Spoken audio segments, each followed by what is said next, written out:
I'm so pleased to be able to introduce my colleague, Lori Kido Lopez. So Professor Lopez is an associate professor of communication arts and the director of the Asian American Studies program here at UW-Madison. She is also affiliate faculty in the Chicano and Latino Studies Department and the Gender and Women's Studies Department. She has published many books on the subject of race and media, including Asian American Media Activism, Fighting for Cultural Citizenship, and the book Micromedia Industries, Hmong American Media Innovation in the Diaspora. Lori, thank you so much for coming and giving a talk as part of the Red Talk series. Thank you. I do want to note, if folks have questions for Lori, feel free to put them in the chat, and we will sort of collect them along the way and make sure that everything gets addressed at the end. So please take it away, Lori. All right, let me share my screen. Get myself set up here. Okay, well, thank you so much for inviting me here today. I'm very excited to talk about this idea. Can technology save us from racism? So as Kristen mentioned, I'm a professor in communication arts. I've been at UW-Madison for about 9 years now, and the focus of my research and teaching is race and media. My research program has specifically focused on Asian Americans and the different ways that Asian American communities have used media in the fight for social justice. So in my talk for today, I'm going to examine the question of how racism is upheld through technology, but also what potential there is to challenge racism through technology. So first, I'm going to talk about the bad stuff. I'll talk about techno-pessimism, asking how has technology harmed people of color? And then I'll move into techno-optimism, talking about how people of color have used technology for activism and culturally specific innovation. And I'll wrap up by thinking about what we've learned and how we can build from that to hopefully improve the relationship between people of color and technology. Okay, so let's begin with the arguments for a techno-dystopian perspective. If we are asking the question, can technology save us from racism? There are so many issues that make it seem like the obvious answer is just no. There are so many ways it is making it racist, or at the very least, helping to shore up racism as hegemonic in society. Let me explain what I mean. First, I would like to reflect on how the internet is a very hostile place for people of color. Within the digital realm, it's often taken for granted that anonymity and the free flow of speech lead to all kinds of bad behavior. So we see incivility and hostility and harassment and bullying, and a lot of that hate speech is explicitly racist. It is pretty difficult to find any participatory online arena that is completely free from racist slurs and other demeans racial minorities, even in conversations where race isn't the topic of discussion. And there have been all sorts of studies on the prevalence of hate speech on platforms like Twitter. So here's a map that shows the locations where people have been tweeting using racist slurs. But also, this sustained culture of online abuse includes all sorts of bad things like rape and death threats, doxing and swatting, where people share personal information or have the police show up to your door, stalking, bullying, mob attacks. And as a result, people of color are systematically made to feel unwelcome and unsafe within a lot of online communities. This is in addition to, women, people with disabilities, LGBTQ people, all sorts of marginalized communities feel unsafe online. They face emotional harm, threats to their professional reputation, financial costs, safety risks, so much. The outpouring of hateful racist discourse is so commonplace that Lisa Nakamura argues we needed to acknowledge it as deeply built into the system. So this counters the prevalent logic that online racism is just a glitch and points to the reality that we need to recognize the way that online racism is connected to offline discourses and shapes understandings of race. And this has been really important to acknowledge because ever since the arrival of the internet in the 1990s, there have been conversations about what kind of impact it will have on social inequalities. And initially, there was a lot of hope that the internet would erase racial differences altogether. Since the early days of the internet were so text-based rather than image-based like what we see now, it seemed like some sort of colorblind utopia or some kind of like post-racial world was possible, but we know that this is not what happened.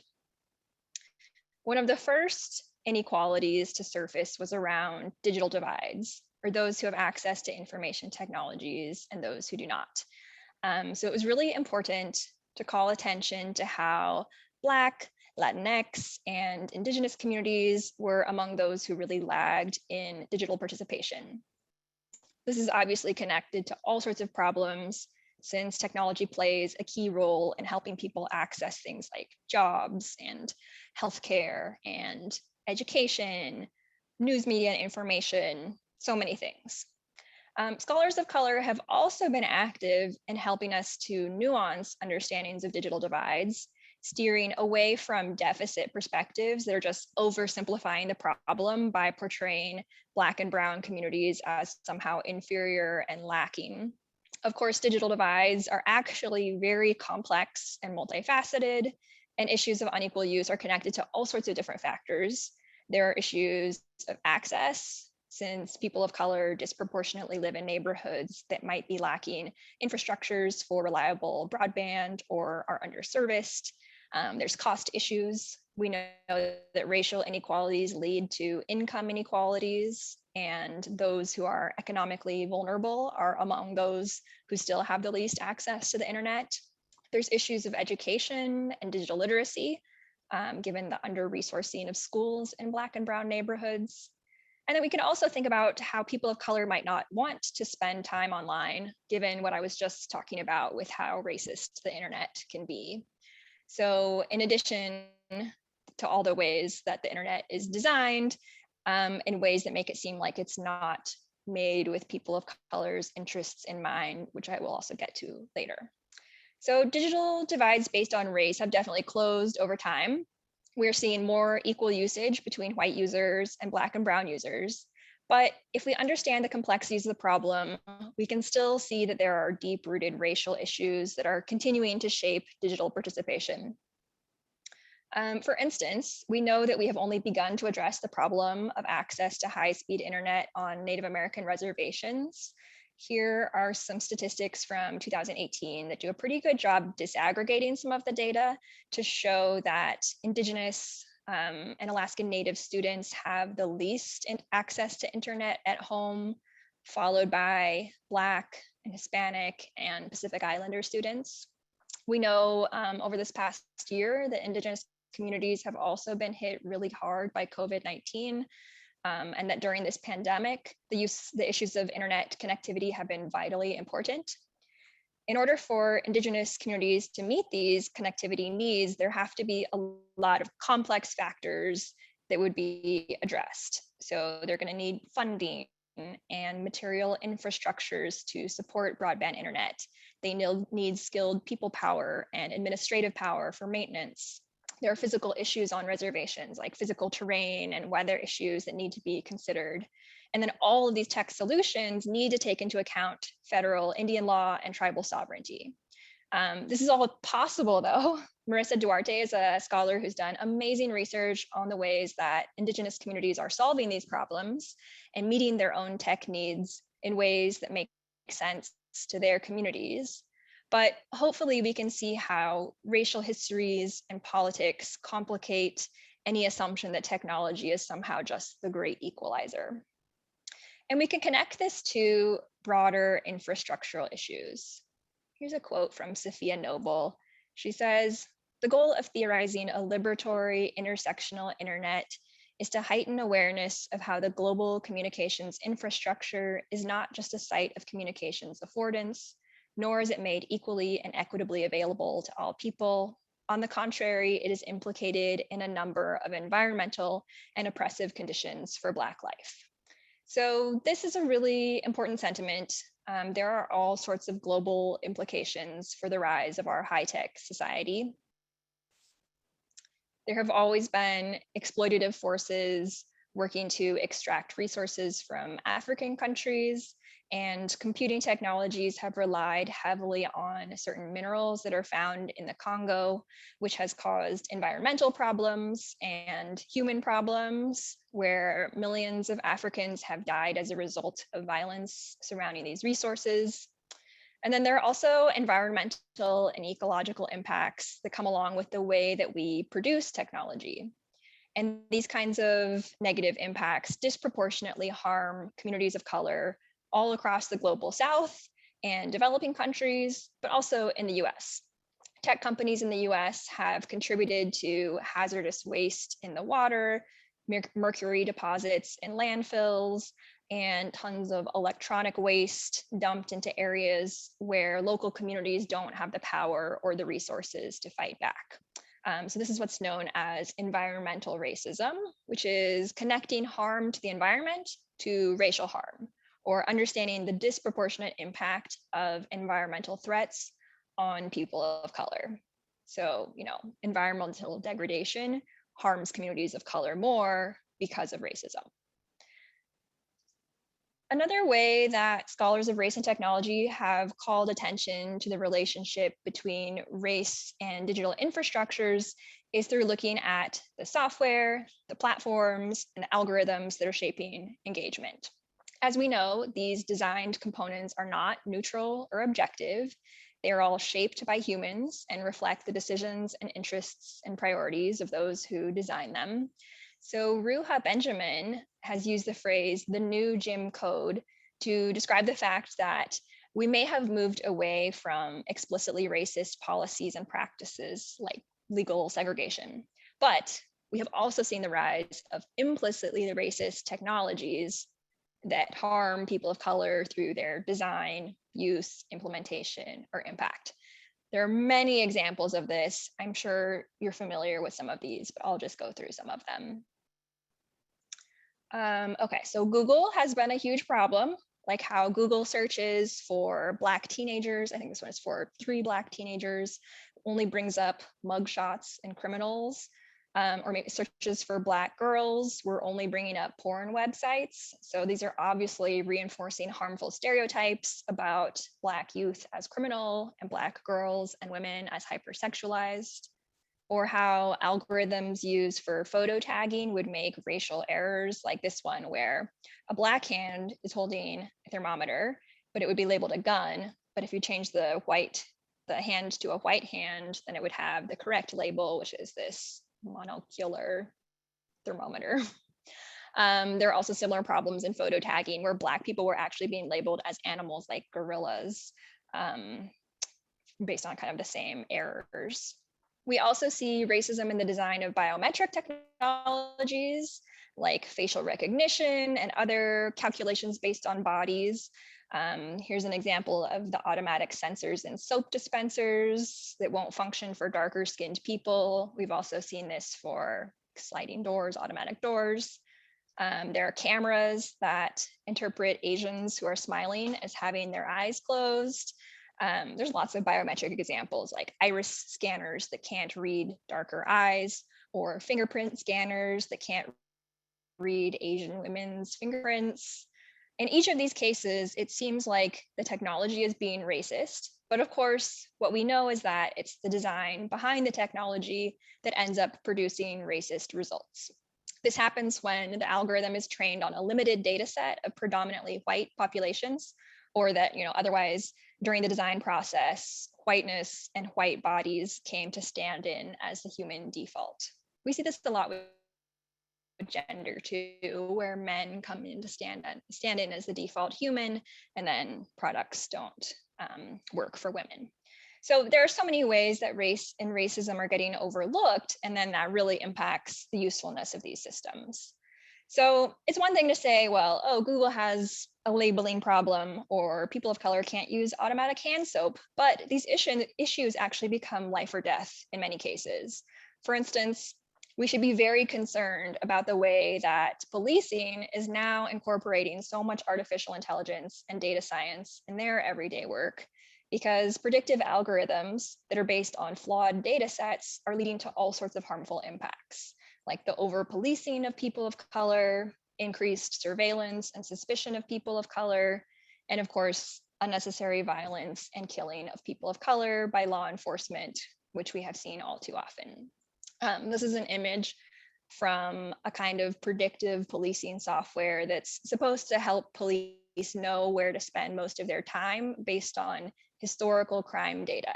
But if there's a history of poor people or of people of color being over policed or being wrongly accused of these kinds of crimes already, then this kind of software is just going to exacerbate that problem. The problems and insights that I'm describing here are the result of viewing technology through the lens of critical race theory. Critical race theory emerged in the 1970s out of legal studies, and it's been taken up in many different fields since then. It's premised on the idea that racism is systematic and institutional and even ordinary, that it's everywhere, embedded into our entire social system.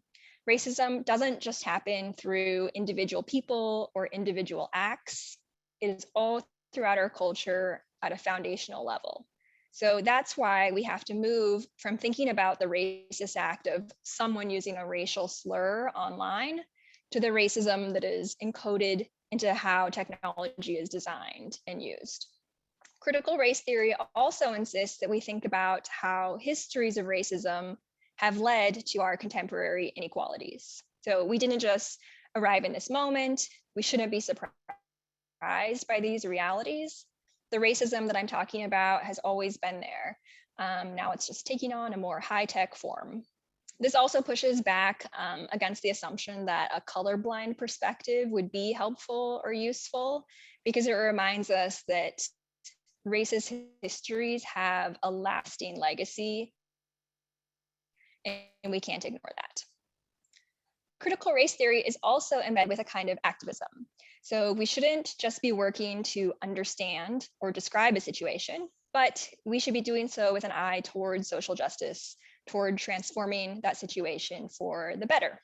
So let's turn in that direction to techno-optimism. So even though there are enormous problems, I definitely think that it is important to think about how people of color are always engaged in resistance. They are fighting for liberation and self-determination and joy using these same digital technologies. It's probably pretty clear why I would say that just techno-utopianism or techno-optimism would be flawed on their own, because there are so many problems that need to be addressed. But in general, my own orientation toward technology is pretty celebratory and optimistic. So I do see a lot of room for progress and hope. The two areas that I want to focus on in particular here are how are people of color innovating to create culturally specific solutions to technological problems, and how are people of color using technology for activism and anti-racist community organizing. So let's start by looking at Hmong American uses of media.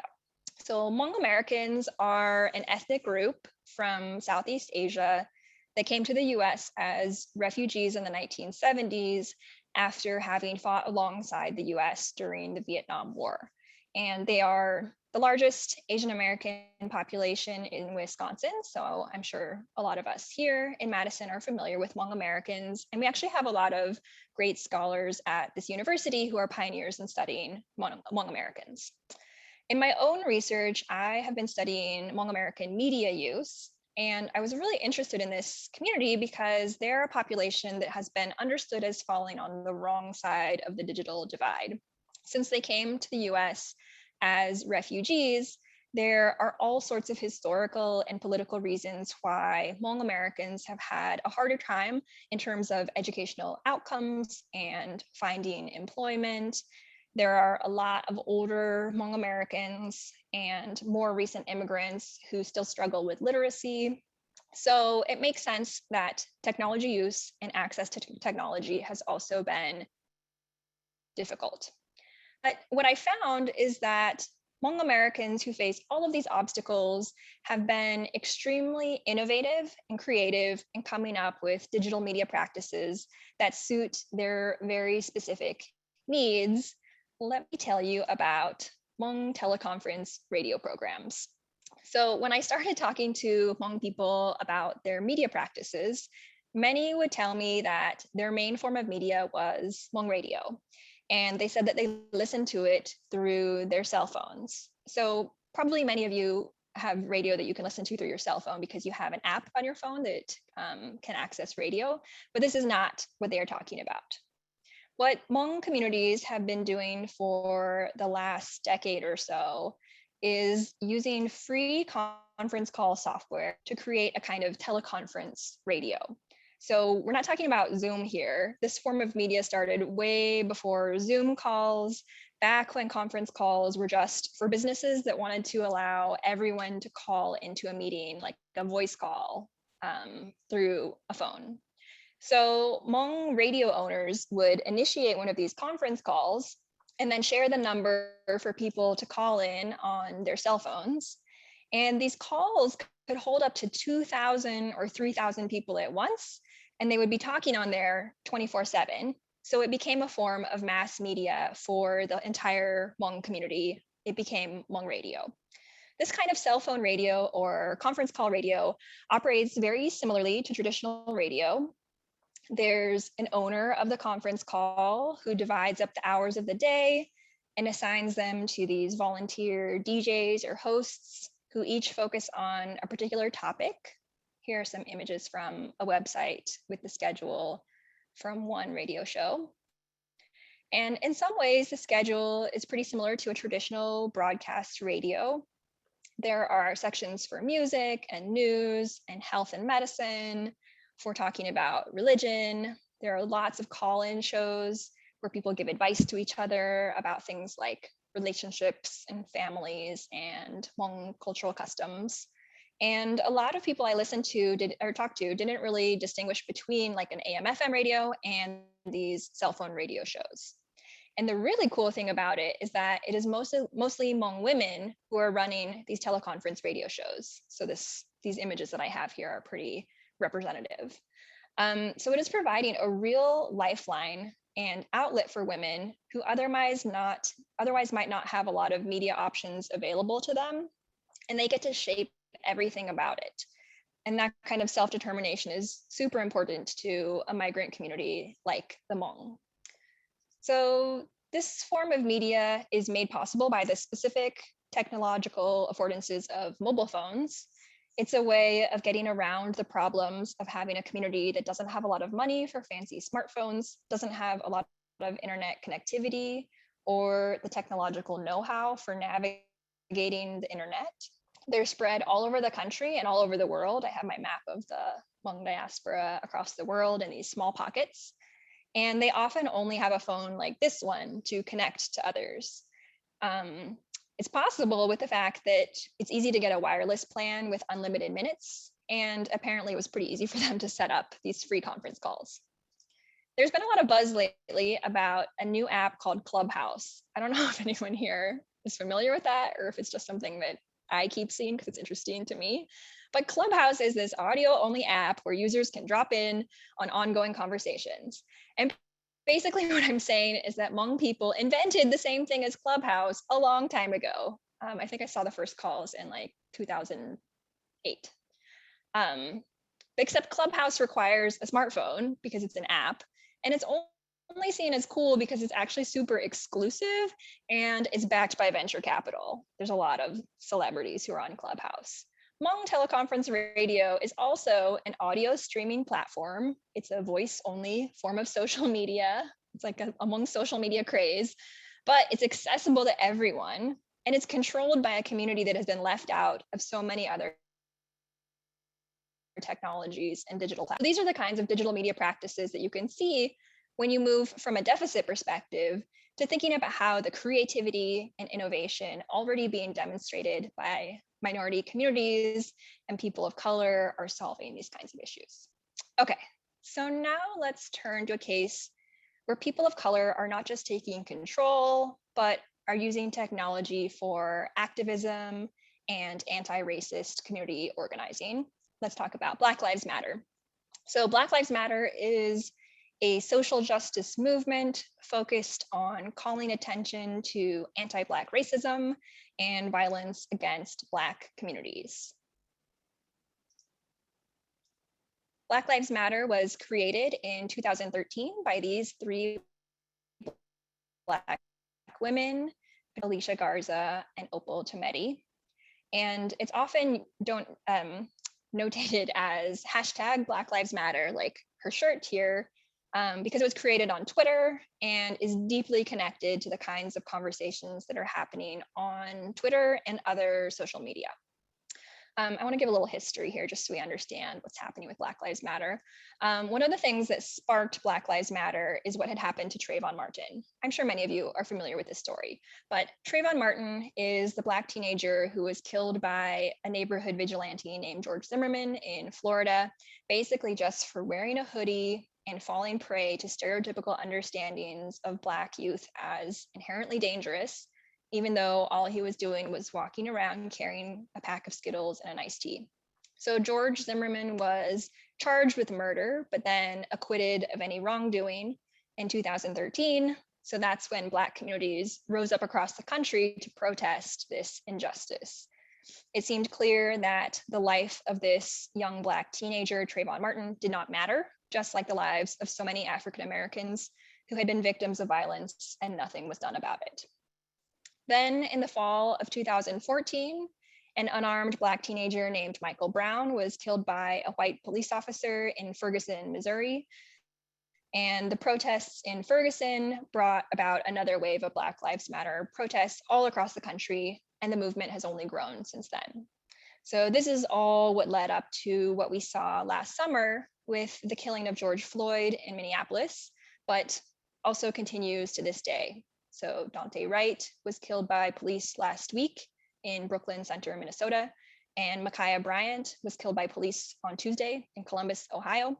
And here in Madison, we also saw the killing of 19-year-old Tony Robinson by the police in 2015.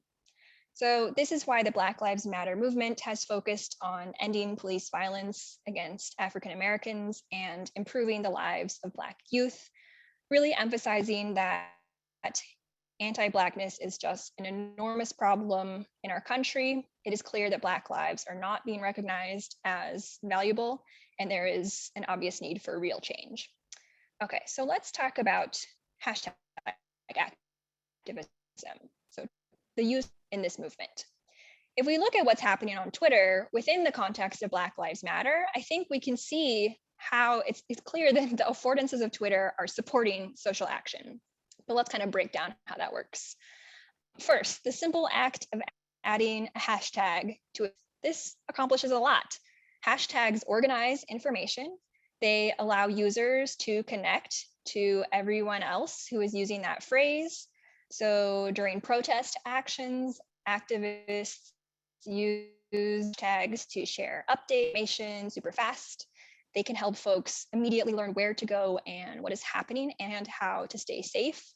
So Twitter is helping activists mobilize, sharing valuable information for organizing actions, and helping that network grow and attract new participants.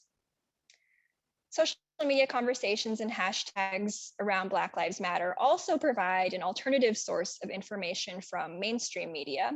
In many cases, activists are criticizing news media coverage for ignoring stories about anti-Blackness and police violence, or for bias in the coverage. And with enough activity, enough tweets on each topic, the discussion that Black activists are having can rise in visibility to the level of a trending topic.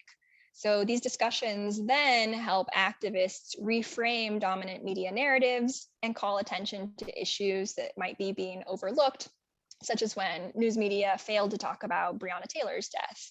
So Twitter is also helping activists challenge and reframe dominant narratives. We can see through these two functions that Twitter and other forms of social media are powerful because they are counterpublics. They create these kind of enclaved conversations for communities so they can talk to each other and have conversations with like-minded people when they need to, like when organizing protest action. But they can also help activists elevate and amplify messages beyond their own community when that is necessary.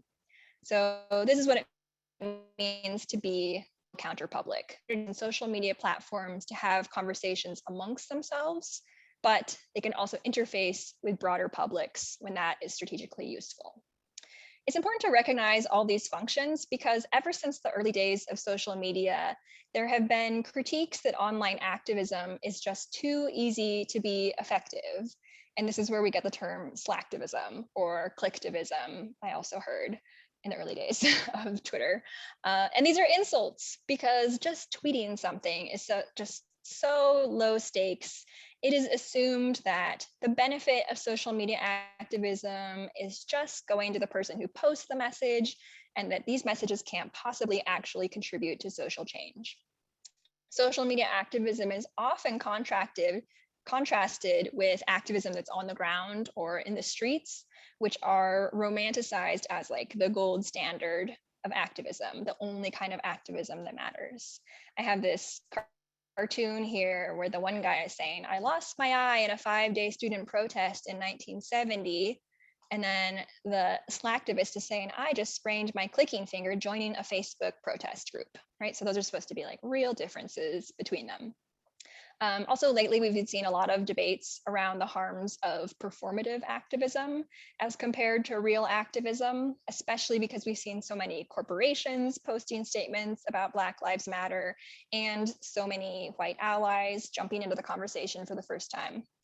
So I definitely think it makes sense to be concerned about the kinds of activism that seem superficial or inconsequential, and if they are getting in the way of more meaningful reform. In the attention economy of the internet, we are all fighting for people's time and interest. People don't have infinite interest to give to every message. So we should be asking, what is the theory of change that's being used when people engage in these efforts? And what kind of social change can be realistically expected as an impact from these statements? But I also think it's important not to just lump every kind of online activism together as ineffective. Instead, I think it's really important to understand the relationship between these different forms of activism and how they might be building toward justice together. Because no form of activism occurs in isolation. Different forms of activism are all connected to each other and can't exist without each other. What I mean by that is that someone posting on social media today is participating in the process of learning and sharing knowledge. So they're taking information that's new to them and important to them and telling their community that they are thinking about it. That kind of learning and communicating, sharing knowledge is what can potentially turn an individual from doing some sort of online action into doing it with other people. So turning individual action into collective action. For instance, you might inspire someone to do a very low stakes activity like signing a petition or donating $5 to a cause. But it's clear that in aggregate, those kinds of actions absolutely have the power for social change. That is the whole philosophy behind grassroots organizing. And that process is how we build support for more large-scale forms of social change. So that might be like creating different policies or electing someone different into office or changing a budget. But hopefully we can see some of the ways that I would say social media has absolutely played an important role in anti-racist activism and in the Black Lives Movement in particular. Okay, so hopefully I have laid out some of the ways that I think that technology is making us more racist, but also how technology is helping people of color who might previously have been left out of conversations about technology, or whose ways of using technology have been minimized as ineffective. Hopefully, we can now see some of the complicated relationships that people of color have had to technology. And before I conclude, I kind of wanted to give some advice for how we can move forward with integrity and care. First, obviously, I think we should just keep asking these questions and be open to learning more about how technologies shape and are shaped by people of color. I think every field should be asking itself, what role have people of color played in our field? And if they've been excluded, what kind of impact has that exclusion had? I think we can't understand these problems until we understand them better. And part of that work should come from partnering with people of color. So doing research with people of color rather than just about people of color. I am part of this group, the Center for Critical Race and Digital Studies, which is a national collective of about 80 scholars who research race and technology. And one of our main missions is to make sure that we are in the room when these issues come up. So many conversations in technology ignore the fantastic research that people of color have already done. So we're trying to work on that. Members of our group have served as consultants, done trainings with tech companies, served as expert witnesses at congressional hearings, and contributed to tech policy and legislation. We also made a public syllabus for folks who want to learn more about these important issues. That's the picture here. I'm sure I can link to that later. And the point of these kinds of interventions is to help call for a new kind of accountability, where those who have the power to intervene into the way that these technologies are created will do so with an eye toward protecting those who are most marginalized in society and who are already experiencing the most harm. Because technology is something that is created by people, and that means we should all be thinking about what role we are playing in shaping those technologies and their impact. That is all. Thank you. Thank you very much, Lori. What a great talk. So the floor is now open for questions. If you would like to ask a question, go ahead and put it in the chat box. And while we're waiting for people to articulate questions, I'll throw one out for you, Lori. I'd be interested in hearing a little bit about what current projects you're working on. Oh, that's a good question. Just very briefly, not a research talk, just the abstract. Right now I'm looking at Asian American documentaries. So since COVID, so much content has moved into streaming and digital. And so I've been trying to look at how Asian Americans are using streaming technologies for sharing all their nonfiction works. Thank you. Mm-hmm.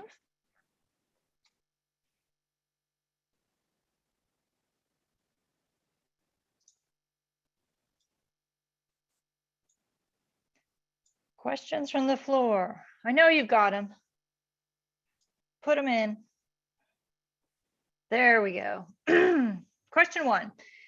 Have you studied any effective methods of moderation or regulation to minimize racist/hate speech on social media? Or who's doing that and what are they doing? Mm-hmm. Yeah, that's a great question because moderation is really important. And we've seen this so much with Facebook. I feel like Facebook has been a real hub for the problems that have come around not having moderation. So there's been all sorts of harm that has been done to people of color by just like letting free speech reign and like letting anything go, and or maybe Facebook saying like we don't have the resources and capacity to be able to moderate everything that's happening. And I would also say that on the other side of it, people who do the moderating work it's really bad work. Like it's so difficult. It's very like emotionally traumatizing to do that work. But I still think that it's really important for people to do that work. I mean, like, I guess we could work on like training algorithms to do a better job of moderating, but there needs to be like that people oversight and intervention. So it's like, that's a good question because it is so challenging to think of the right answer, and it just takes like so much more work. It will take so much more thinking, but it is among one of the more important issues that we should be putting this thought power and resources toward, is thinking about how can we keep users safe, but how can we also keep the people who do that moderation safe, so that we can kind of work together toward a better answer on that. So there's a second question. Someone notes, I've gone on social media to educate my own nieces and nephews, and it seems that this is something you are suggesting, that is that we see our post as educating our audience, even if that is very local, nieces and nephews. Yeah. Yeah, thanks, Manuela. I am saying that. I think there's been so much criticism lately of the way that people are engaging on Facebook. Like anyone who talks about social justice is just like selfishly minded, and it just like benefits them instead of their audience. And I completely disagree with that. I think I see this happening on my own Facebook walls and on Twitter. Like people learn so much from social media, and it's such an important function of those communities, the educational function of them, because it's people that you trust. And I know, like, if we're here at the university, we're a highly educated group of people already. So we're like a specialized community for talking and sharing online. But everyone who's on social media is like soaking in what's happening. And so you can think about what would happen if you didn't say that. Like if you didn't tell your nieces and nephews, like these kinds of educational messages, or they're like maybe they wouldn't have a chance to learn that. Like, how do you know who else is teaching them things? So I do think that's really important. And I think we should be much more kind and forgiving to people who are using social media for that kind of message, so that people don't have to be scared about, I don't know, getting mocked for doing that kind of work. Linda can be the cool aunt. Okay, there's another question. Are ethics policies in tech companies for their platforms a possibility? And what are some different ways they could be implemented?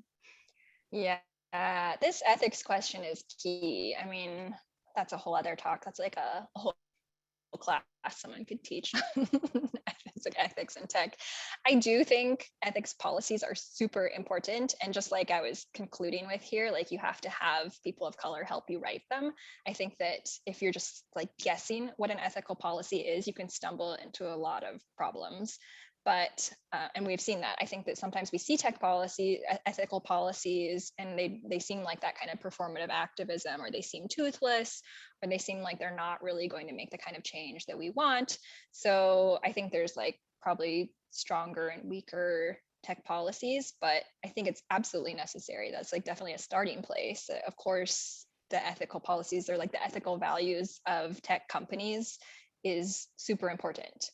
And I guess like the idea that tech companies are what is shaping all these conversations, like these are for-profit corporations. They're usually guided by like making the most profit, like being able to make returns for their shareholders' investments. Like that's definitely the profit motivation is so essential to all of their decisions. So that's why business ethics and racial politics, like all these things, you need to like keep pushing that on them to be like, no, these are other values you need to hold as just as important as making a profit. Let me ask Linda's question a slightly different way, because she may have been referring to like terms of use, almost like ethics for users of a platform. I don't know, but let's talk about that too, because that's interesting. Do you know of people doing work on users' adherence to posted policies about, don't do this, behave nicely? That is a great question. I think this is actually related to moderation, because we know that people don't read policies. Right. So you could say whatever you want when people sign up for a site, and they're just going to click through it, like scroll down and click. So I think those policies should be in place, so that when you want to boot someone from a site, you have a reason that you did it. You're like, well, you said you didn't, you wouldn't like use a racial slur or whatever. But I'm not sure the policy itself is going to be the convincing mechanism for users. I think there just has to, it goes back to the moderation thing. Like if people are punished for not participating in respectful ways, then I think that's when people would pay attention and start changing behaviors. Sure. So another great moderation question. Mm-hmm.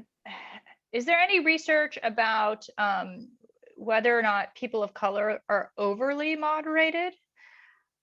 I can't think of anything, but Does the this mean people studying, moderators, I don't know that we have data on their moderation decisions enough to know, because that would all be in like internal company data. But I don't know. Have you heard of anything, Lori? It's a great question.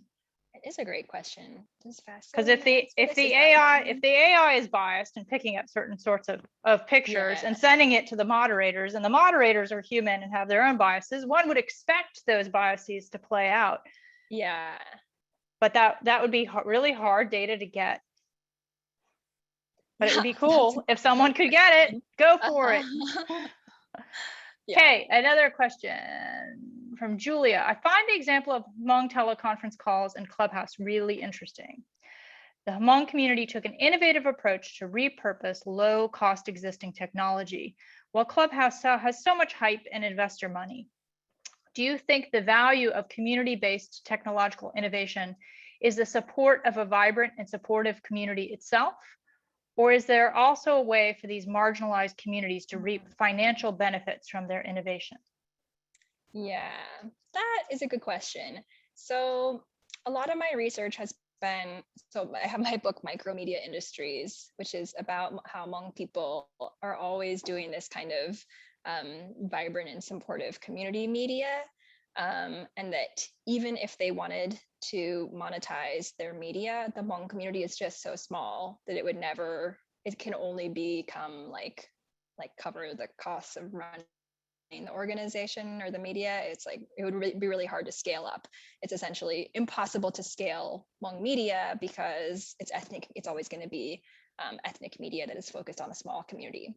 And my argument about Hmong media is that there are so many other reasons to do media besides making money that we need to like think about alternative like media mandates and alternative goals and priorities besides scalability and profitability. And that because scalability and profitability are always connected to each other, that we always think that media has to have those two things as its end goal. So I would definitely say it's important to have values outside of financial benefits, but that's a pretty crappy answer to say like, oh, well, small media makers can never financially profit. Like there's also a downside to that.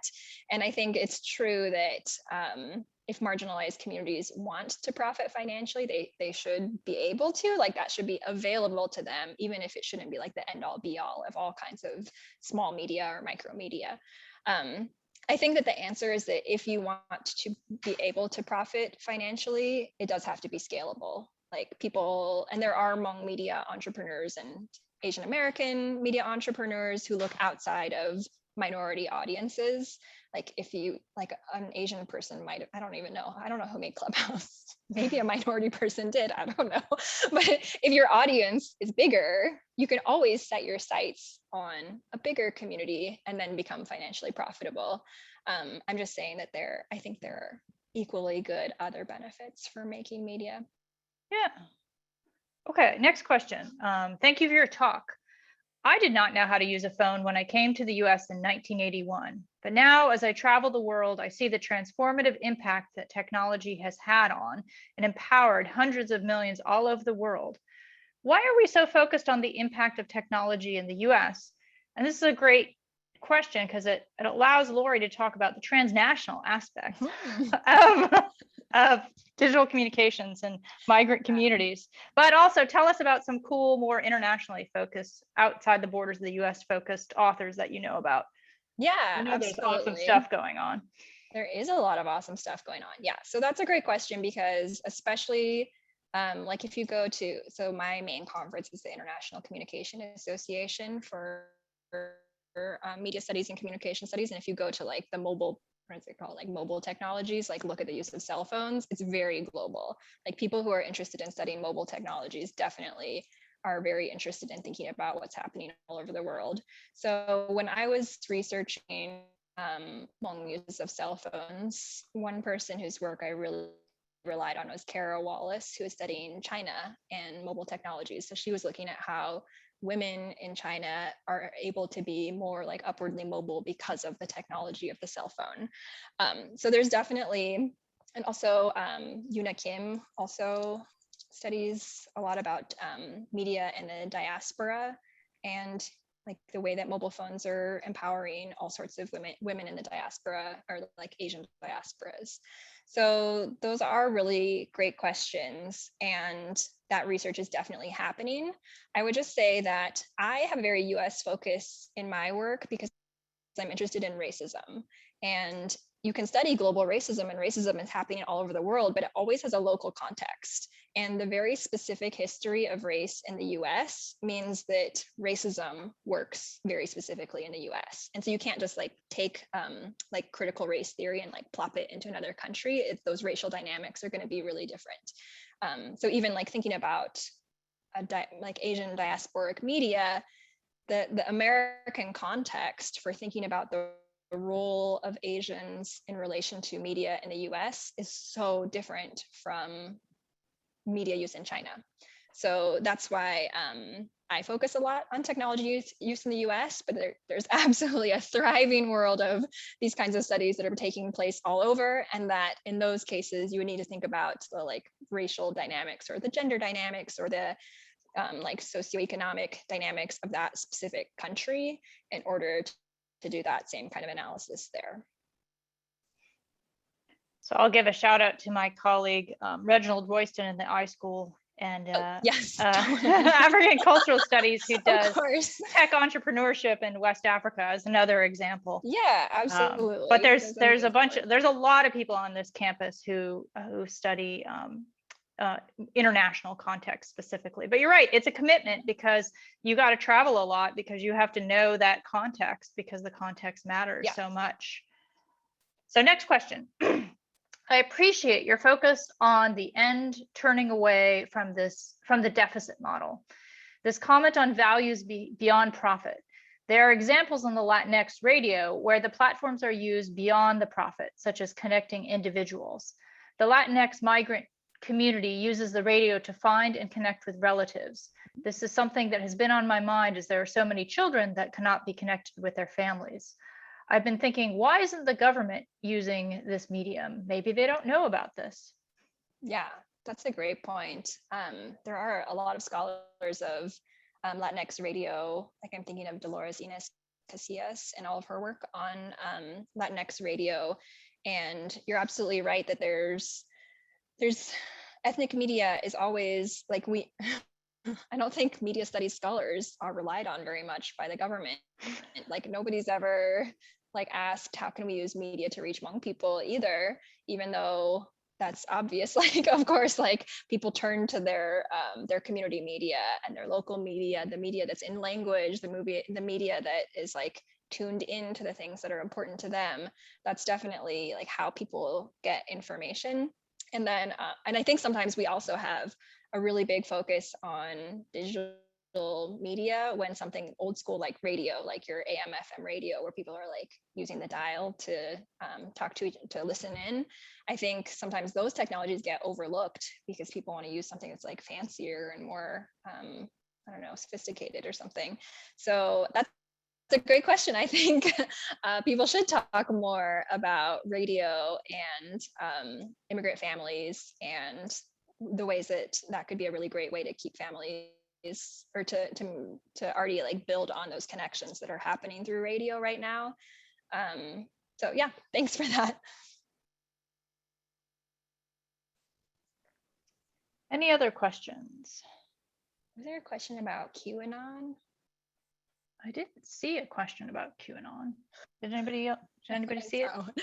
If you posted on QAnon, post it again. Positives.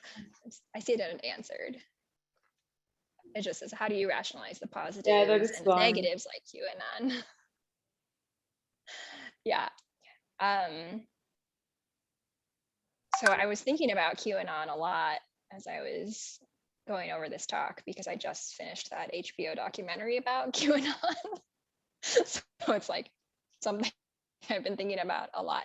And all of these, all of the freedoms that I'm talking about, where communities can use media in the way that makes sense to them. Like basically the whole story that I told about Black Lives Matter, where a community can use social media to just talk amongst itself and to share information that they think that the mainstream media is missing out on, and educate each other, and then use those small actions to coalesce into collective action, and then they can show up en masse to a big protest and turn something that was online into something that's offline. That's the story of QAnon as well.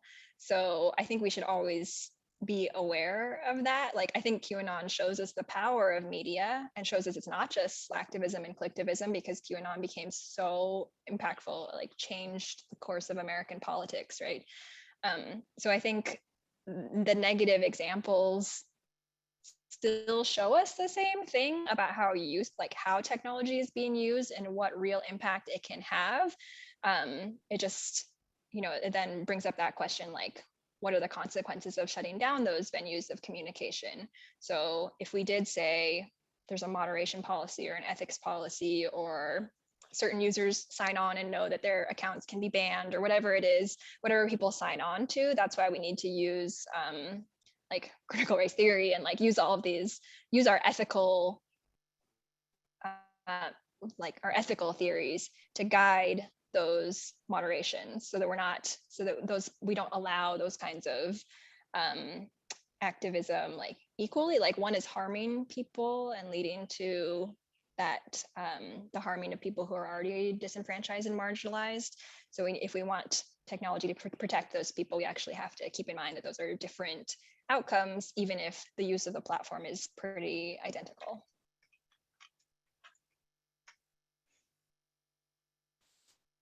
So we're coming up on 5 o'clock.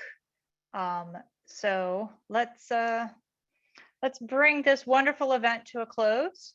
So I want to thank Lori very much for taking the time to spend her afternoon with us and share her expertise in this area. So thank you very much, Lori. Yeah, thank you for having me. And I want to thank everybody for attending. This is the last Red Talk of this semester, and we will be taking the summer off, but we'll be back in the fall. So do sign up for alerts to the Red Talk series, and you'll get an email reminding you who's coming. Thanks very much, everybody. Thank you very much, Lori.